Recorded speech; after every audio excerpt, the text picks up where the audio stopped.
लंका की एक राक्षसी होने के बाद भी इन्होंने सीता जी का साथ क्यों दिया? Welcome to episode 3 of her side of Ramayan.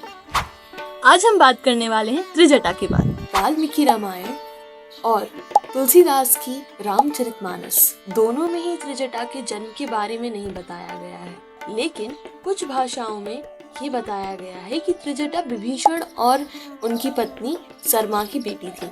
हालांकि इन बातों का कोई प्रमाण नहीं है, लेकिन यह बात तो निश्चित है कि उन्होंने एक राक्षस कुल में जन्म लिया था और तब भी उनमें राक्षसी प्रवृत्ति का नाम मात्र गुण नहीं है। वह हमेशा माता सीता की एक सच्ची मित्र के रूप में याद की जाती है।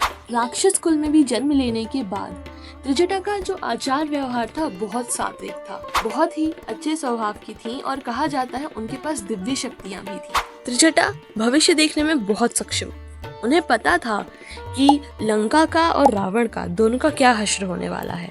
उनका जो सपना था भविष्य को लेकर उन्होंने सीता जी को बताया था कि मैंने एक स्वप्न देखा जिसमें लंका को एक वानर यानी हनुमान जी उन्होंने जला दिया है और राम जी और लक्ष्मण जी आपको यहाँ से बचा के ले जा रहे हैं और भी बहुत कुछ इसके बारे में आपको सुंदरकांड में मिल जाएगा। ऐसी कथा है।